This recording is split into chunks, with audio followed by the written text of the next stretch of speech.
Hello, calculus fans. In physics, there's an operation on vectors that comes up a lot. It's called the cross product.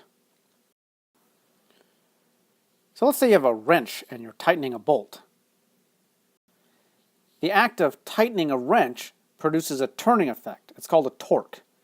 We're going to use the Greek letter tau to represent the torque. Torque is a vector. All right, so here is a picture of a wrench that's tightening a bolt.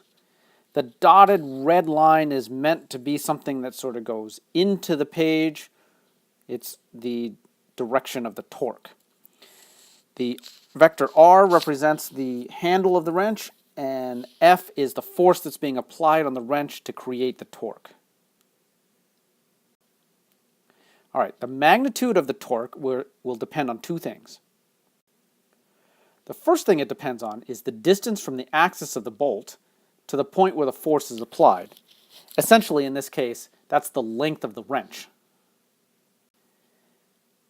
So this is the length of the vector R. That's the length of the vector that represents the wrench, or in physical terms, just the length of the wrench.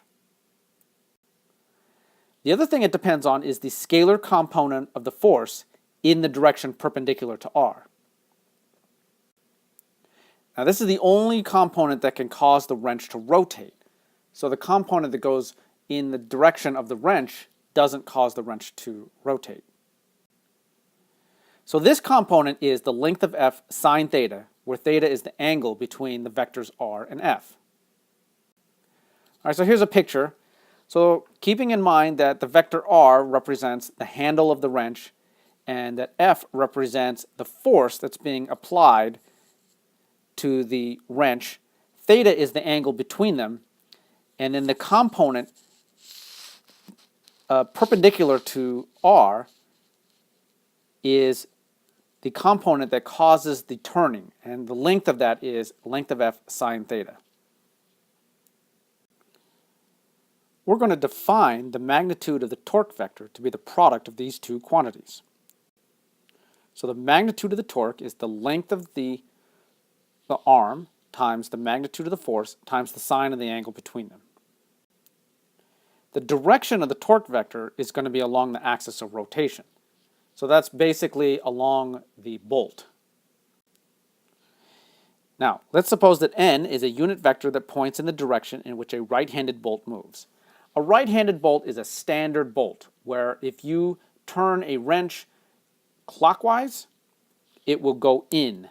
If you turn it counterclockwise, it will go out. So sometimes you'll hear this colloquially represented as lefty-loosey, righty-tighty. We're going to define the torque vector to be the vector tau, which is the length of R times the length of F times sine theta times the vector n. We're going to denote this torque vector by tau equals R cross F. So this is a new operation that we're coming up with. So in the last section, we talked about the dot product, where we took two vectors and we dotted them together and we got a scalar. Now we have a new operation called a cross product, where the output is a vector. So this thing is something we're going to call a cross product or a vector product. Remember, in the last section, we talked about the scalar product. That's another name for the dot product. Now this operation shows up a lot in physics, and not just in tightening bolts. It shows up in fluid dynamics, it shows up in planetary motion, electricity and magnetism. It shows up quite a lot. So because of this, we're going to define and study the cross product of any pair of three-dimensional vectors A and B. Now, as it turns out, we're only going to be able to define the cross product of three-dimensional vectors. There's some very deep reasons behind that we don't want to go into here. All right, so here's how we're going to define the cross product. So suppose that A and B are non-zero three-dimensional vectors. The cross product of A and B is the vector length of A, length of B, sine theta, times a unit vector n. Theta is the angle between A and B. And remember, we always take the angle to be between 0 and pi. And n is a unit vector that's perpendicular to both A and B. The direction of the unit vector is given by the right-hand rule. If the fingers of your right hand curl through the angle theta from A to B, then your thumb points in the direction of the unit vector. If either A or B happens to be the unit vector you start with, then we define A cross B to be the 0 vector. Now, notice that A cross B is a scalar multiple of n. So it has the same direction as n. And that means we can say A cross B is orthogonal to both A and B. This is sort of the fundamental property of the cross product, is that you get a new vector which is perpendicular to each one of the vectors you started with. Also note that two non-zero vectors A and B are parallel if and only if the angle between them is 0 or pi. And in either one of those cases, sine theta is equal to 0. And then A cross B would be just the 0 vector.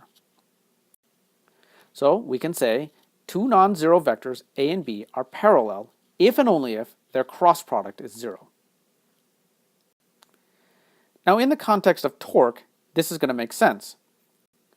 If you take a wrench that's attached to a bolt and you pull on the wrench in the direction of the wrench, or you push on it,